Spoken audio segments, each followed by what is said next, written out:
My boss stole my idea and took all the credit. Then he fired me, so no one would ever believe me. This is how I built the company that destroyed him.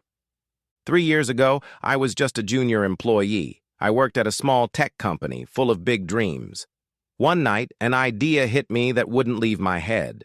An app that could save small businesses thousands of dollars. I worked on it for months, after hours, alone. Finally, I showed it to my boss, Mr. Grayson.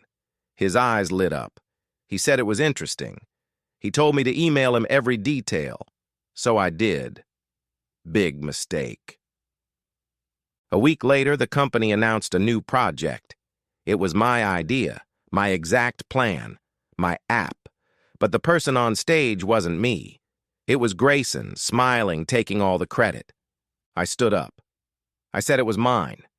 He looked at me and laughed in front of everyone. "Do you have any proof?" he asked. "The emails." I checked my account.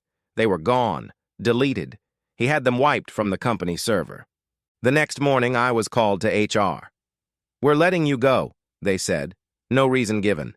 I walked out with a cardboard box and nothing else. That night, I sat on my floor, broke and humiliated. I had 2 months of rent saved. That was it. I could have given up. I almost did. But then I realized something. He stole the idea. But the idea still lived in my head. He couldn't delete that. So I made a decision that changed everything. I would build it myself, better, faster, and I would make it his biggest competitor. I sold my car for startup money. I coded for 16 hours a day. I lived on instant noodles and pure anger.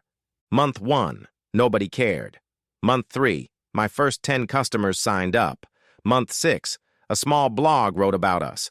Then a bigger one. Then the orders flooded in. My app did everything his did, but cheaper. Customers started leaving his company for mine. One by one, his biggest clients switched over. A year later, I had a real office and a team.